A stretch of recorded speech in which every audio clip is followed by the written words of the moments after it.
Friends, today we are going to discuss with the topic share and dividend. तो इसको topic को deal करने से पहले हम बताएंगे कि ये शेयर होता क्या है, then we will come into the calculation side. So मैं थोड़ा बुकिश जाऊंगा इसलिए क्योंकि बच्चों को आजकल क्या होता है ना, they do not go through thoroughly the book, तो उनके लिए काफ़ी हैंडी होगा ताकि वो बुक वाइज समझ पाएंगे. तो अगर आपके पास ये ये ML अग्रवाल की बुक है तो अगर आप चाहे तो अपने सामने ओपन कर पाएँ तो बेस्ट रहेगा, ताकि आपको भी ज़्यादा अच्छे से वो क्लियरिटी होगी, so that you will understand line by line की हो क्या रहा है. तो सबसे पहले हम लोग यहाँ पे थोड़ा इंट्रोडक्शन का पार्ट लेते हैं. तो जब भी कभी हमें क्या करनी होती है, एक बिग कंपनी को डेवलप करनी होती है, तो एक बिग कंपनी को डेवलप करने के लिए वो क्या होता है, 100 करोड़ 200 करोड़ 300 500 करोड़ लगते हैं, राइट. तो इतने बड़े अमाउंट, ठीक है, की रिक्वायरमेंट होती है. तो कभी कभी क्या होता है ना कि एक इंडिविजुअल के पास पॉसिबल नहीं होता कि इतना ह्यूज अमाउंट में वो खर्च कर सके फॉर अ बिजनेस. उस केस में वो क्या करते हैं, अपने रिस्क को कम करते हैं. उसमें से जिसमें क्या करेंगे, लगभग 51% वो अपने पास रख लेते हैं और 49% का वो क्या करते हैं, एज अ पार्ट ऑफ वो शेयर को इशू करते हैं, as a part of share वो इशू करते हैं, ठीक है. तो then some person interested in the company join together. They divide the estimated value into small part ranging from 1 rupees to 100. तो मान लिया मैं एक छोटा सा अमाउंट लेता हूँ, फॉर एग्जाम्पल 1000 रुपीज़ में लेता हूँ, राइट, क्योंकि 1000 rupees is quite easy to understand. तो मान लो किसी के पास बिजनेस करना है, उसके पास 1000 रुपीज़ नहीं है, या फिर ये मान के चले कि 1000 रुपीज़ उसको लगाना क्या होता है, ज़्यादा रिस्क लग रहा है. तो वो क्या करेगा, इसमें से 51% अपने पास ले लेगा, यानी कि 510 वो अपने पास ले लेगा और 490 वो क्या करेगा, मार्केट में डाल देगा. मार्केट से वो 490 रुपये उठाएगा, राइट. अब क्वेश्चन ये है कि मार्केट से 490 रुपये वो कैसे उठाएगा. तो 490 रुपये के हिसाब से मान लो उसने क्या किया, शेयर इशू किया. क्या इशू किया, शेयर. और एक शेयर का दाम रखा उसने ₹10, ठीक है. तो वो क्या करेगा, अपने शेयर को 49 लोगों में डिवाइड कर देगा. मतलब वो 49 लोग क्या करेंगे, अगर 10 रुपये का शेयर परचेस करते हैं तो 49 इंटू 10 कितना होगा, 490 हो गया. तो ये 10 रुपये है, वो किसका अमाउंट है, that is term to be as 1 share. तो यहाँ पे यही कह रहा है कि इतने बड़े जो अमाउंट हैं, तो वो एक अपनी कंपनी अपने पॉकेट से तो पूरा का पूरी लगाएगी नहीं. उसमें से 49% वो क्या करती है, as a part of share वो क्या करती है, मार्केट में दे देती है.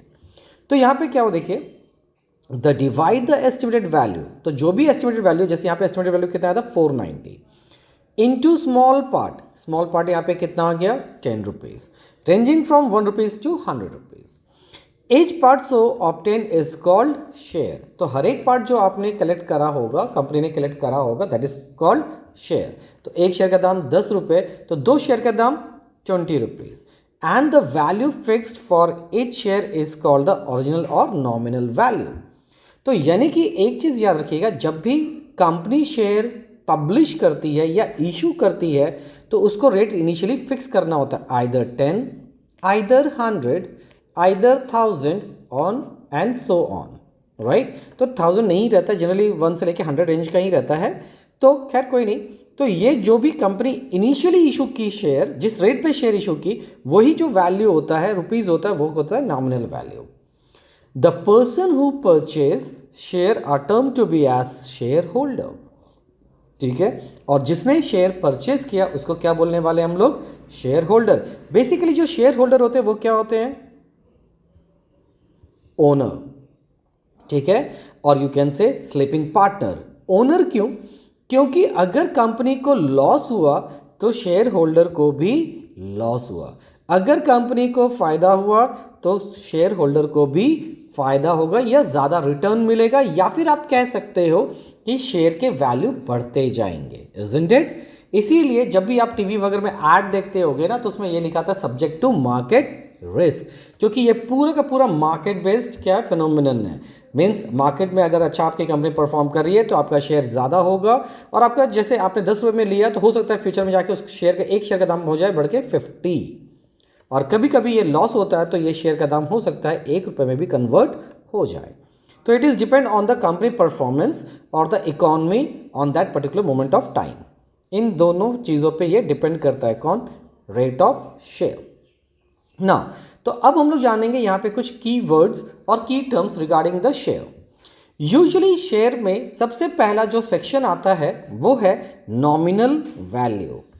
तो जैसे अभी हमने पहले ही कहा कि जब कंपनी जिस रेट पे शेयर इशू करती है, सपोज एक कंपनी ने क्या किया, 5000 शेयर इशू किया, ठीक है, और एक शेयर का दाम डाल दिया उसने 100 रुपये।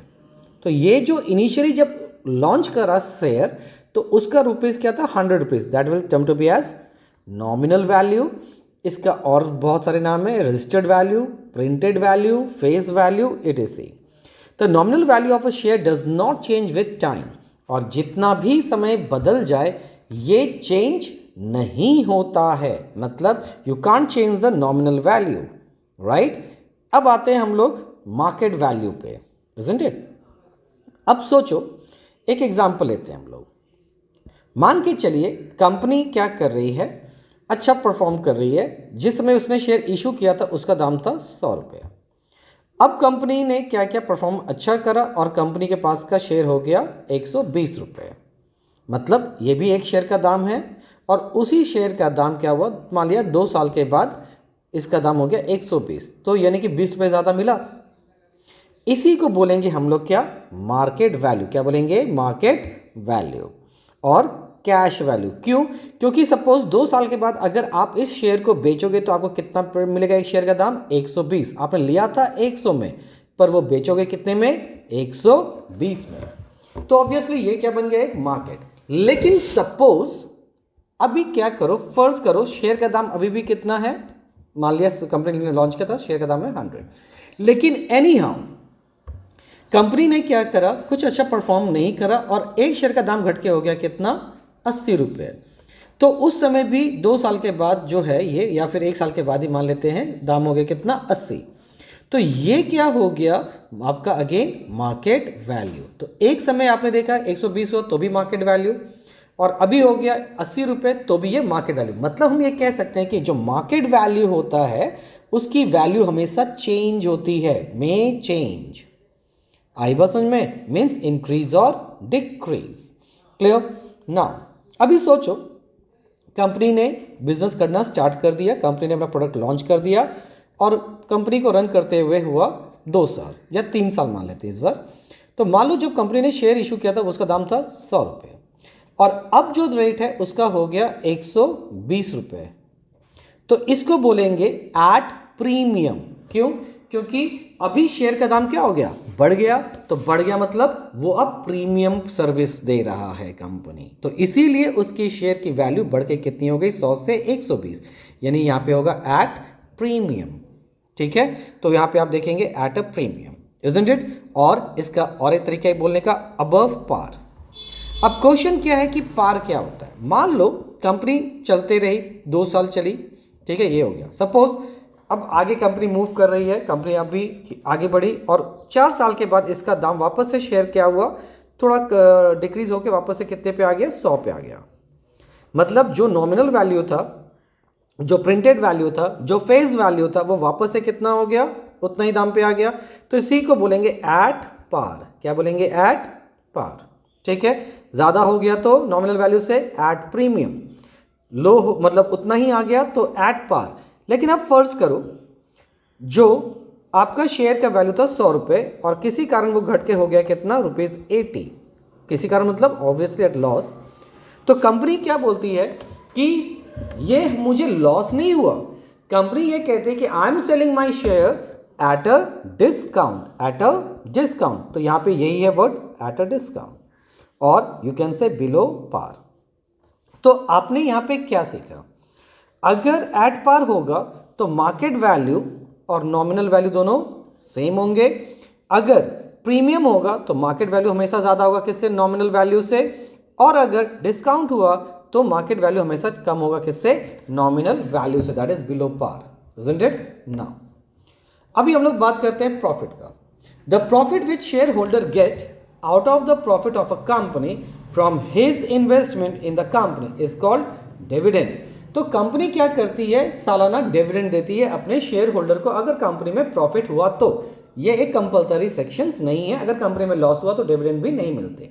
लेकिन यहाँ पर अगर कंपनी प्रॉफिट करती है तो वो कंपनी क्या करती है, अपने शेयर होल्डर्स को डिविडेंड प्रोवाइड करती है। तो डिविडेंड को आप एज अ क्या लिख सकते हो, income of a share holder.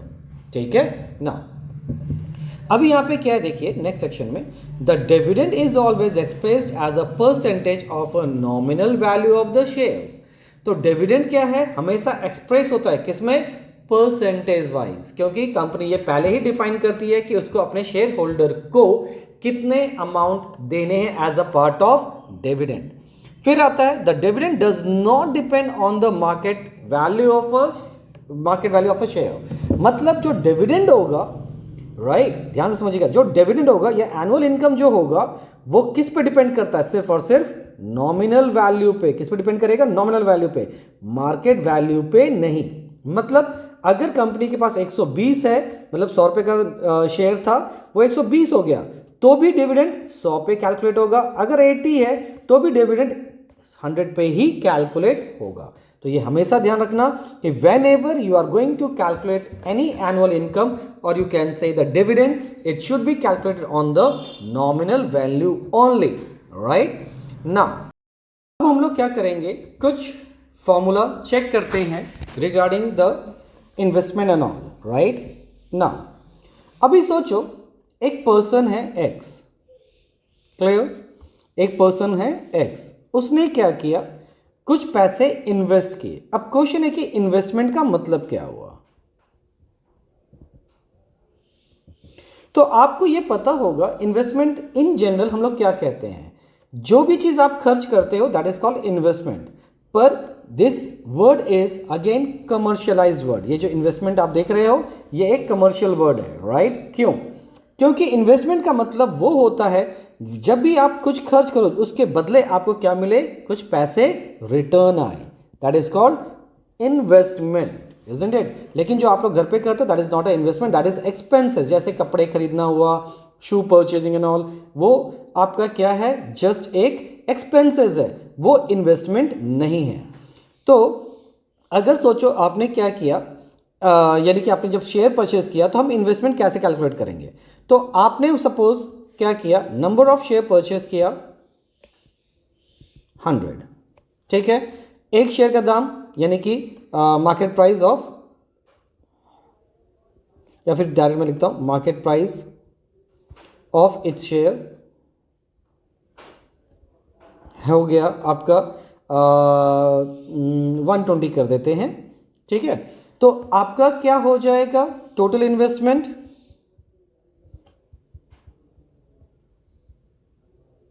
तो टोटल इन्वेस्टमेंट का फॉर्मूला आप देखे होगे, नंबर ऑफ शेयर बॉट, तो आपने कितना लाया था यहां पे 100, और मार्केट वैल्यू ऑफ 1 शेयर, ठीक है। बच्चे लोग यहां पे गलतियां क्या करते हैं, जनरली वो कैसे कर देते हैं, नॉमिनल वैल्यू से करते हैं। किससे करते हैं, नॉमिनल वैल्यू। पर ये याद रखिएगा नॉमिनल वैल्यू पे आप इन्वेस्टमेंट कभी कैलकुलेट नहीं कर सकते। क्यों, क्योंकि नॉमिनल वैल्यू फिक्स होता है, पर मार्केट वैल्यू क्या होता है, हर साल प्राइस चेंज होते रहते हैं शेयर के। तो जो जिस साल जो प्राइस होगा उसी से आपको मल्टीप्लाई करना होगा, ना कि स्टार्टिंग वाले वैल्यू से। तो आपका इन्वेस्टमेंट कितना हो गया, तो 1 2 1 2 3 यानी कि 12,000 रुपीज़ का आपने इन्वेस्टमेंट किया, right. This is all about sum investment और investment only, right. Now next formula पे आते हैं हम लोग, that is number of shares bot.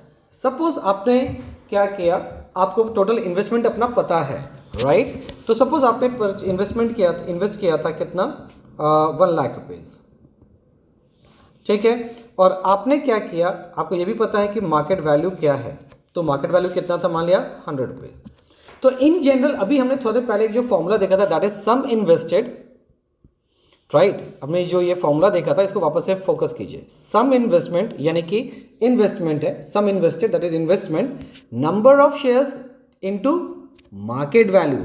अब ये मल्टीप्लाई है, इक्वल टू किधर गया तो क्या हो जाएगा, डिवाइड। तो यानी कि हम लोग कह सकते हैं number of shares is equal to investment by, आपका हो जाएगा market value of its shares. तो सिंपली आपका क्या था, यहाँ पे 1 लाख आपका इन्वेस्टमेंट था, डिवाइडेड बाय 100, 1 2 1 2, तो आपने कितना शेयर परचेस करा होगा, 100 शेयर आपने परचेज किया होगा, राइट। एक्चुअली यहाँ पे 3 0 था, तो 1000 शेयर आपने परचेज किया होगा। नंबर ऑफ शेयर्स है ना, तो ये रुपीज़ मैंने क्यों लिख दिया। ठीक है, नाउ इट इज क्लियर कि आपने नंबर ऑफ शेयर्स कैसे निकालने हैं। Investment divided by market value of one share और इच शेयर, ठीक है, जो कि यहाँ पर है। ठीक है, नाउ अभी यहाँ पर आते हैं हम लोग नेक्स्ट सेक्शन में, दैट इज डिविडेंड।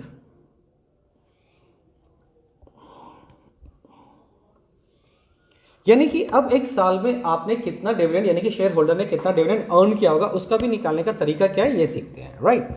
तो देखो, सबसे पहले जितना नंबर आपने शेयर परचेज किया होगा सभी पे डिविडेंड मिलेगा, इसलिए सबसे पहला सेक्शन हो जाता है क्या, नंबर ऑफ शेयर्स। और हर एक शेयर का क्या है, कंपनी क्या करती है, रेट को डिफाइन करती है, that is rate of dividend, rate of dividend. और फिर है क्या, नॉमिनल वैल्यू, क्योंकि हमने थोड़ा देर पहले ही पढ़ा था, ऊपर में आपको मैंने बताया था यहाँ पे कि जब भी डिविडेंड कैलकुलेट होता है वो किस पे कैलकुलेट होता है, वो हमेशा नॉमिनल वैल्यू पे कैलकुलेट होता है, ठीक है, मार्केट वैल्यू पे नहीं। इसीलिए फॉर्मूला में आपको क्या दिखेगा, यहाँ पे नॉमिनल वैल्यू दिखेगा, मार्केट वैल्यू नहीं। गलती से भी मार्केट वैल्यू नहीं लिखोगे।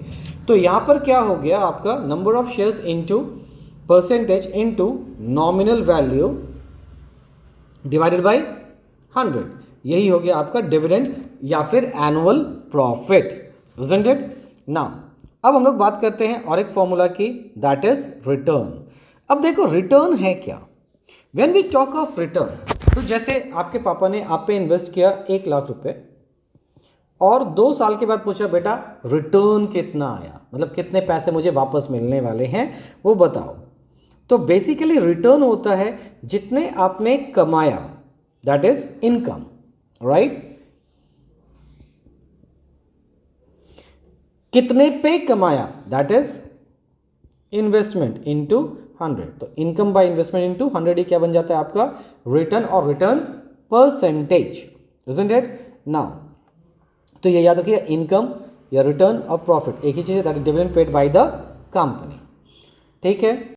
Now calculate the money required to buy 350। यहां पे कुछ लिखा नहीं है, देखिए रुपीस का सिंबल नहीं है, तो यानी कि ये क्या हो जाएगा, नंबर ऑफ शेयर्स, ₹20 शेयर्स। तो जब भी ये 350 के बाद ऐसा लिखा रहे, इसका मतलब ये हो गया आपका nominal value. Share at a premium of ₹7, यानी कि जो 20 रुपए का शेयर है अब वो कितने में बदल गया, 27 में, क्योंकि उसको क्या मिला, प्रीमियम पे मिल रहा है, ठीक है। तो यानी कि आपका क्या हो जाएगा, आपको क्या निकालना है, मनी रिक्वायर्ड, यानी कि आपको निकालना है इन्वेस्टमेंट। तो इन्वेस्टमेंट क्या था, number of shares into market value of each share, यानी 1 शेयर, राइट। तो ये कैसे निकाल लेंगे आप, देखिए, तो money required to buy 1 share, तो यहां पे हो गया 350 शेयर है इनटू 27, क्योंकि 27 कहां से आया, तो 20 रुपए था नॉमिनल वैल्यू और 7 रुपीज हो गया इसका प्रीमियम वैल्यू। तो जब इसको मल्टीप्लाई करेंगे तो यू विल गेट 9450 रुपीज।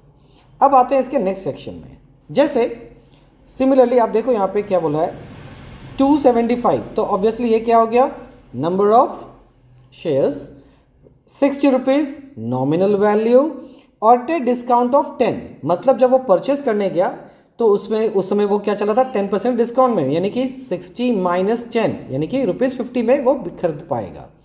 तो मार्केट वैल्यू कितना हो गया इस शेयर्स का, 50।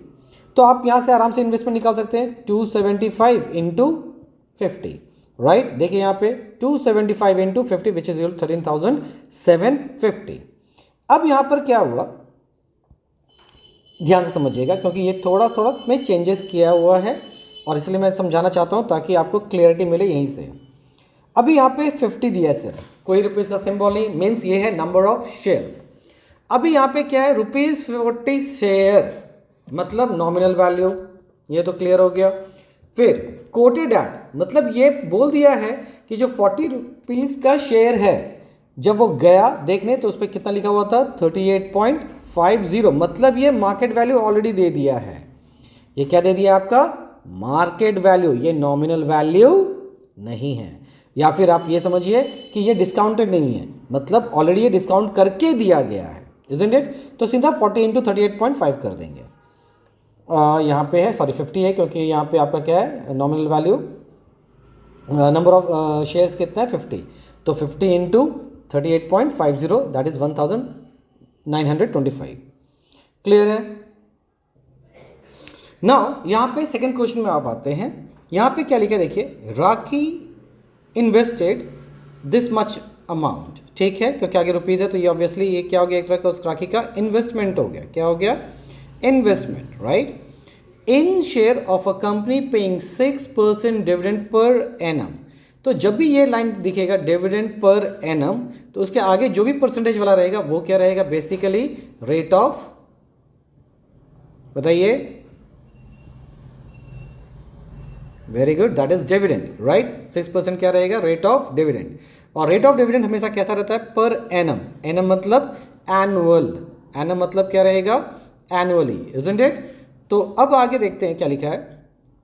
इफ शी बाउट ₹50 शेयर्स, मतलब वो 50 रुपये का शेयर लाई, कितने में, 62.50। तो ये जो है ये हो गया नॉमिनल वैल्यू और ये हो गया इसका market value. Find her income for from the investment, तो उसका इनकम क्या होगा इन्वेस्टमेंट से, यानी कि आपको इनकम निकालना है, मतलब डिविडेंड, ठीक है। तो ये समझिए।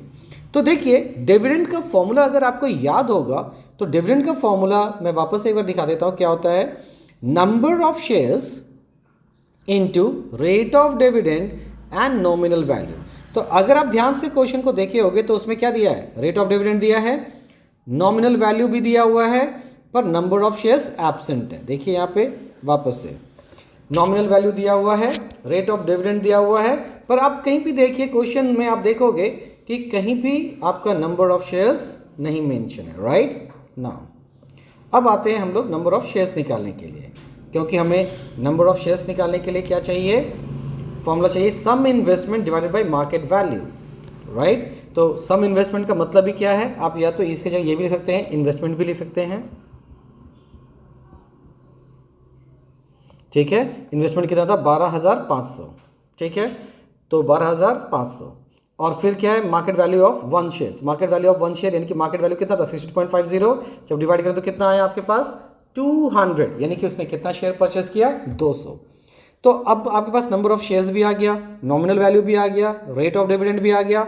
इसका मतलब ये हुआ कि हम अब डिविडेंड यानी कि एनुअल इनकम उसका कैलकुलेट कर सकते हैं। तो एनुअल इनकम कैसे निकालने वाले हैं, number of shares 200, rate of dividend 6%, market value यानी कि नॉमिनल वैल्यू यानी कि face value that is 50, multiply किए तो कितना आ गया 600। This is your answer.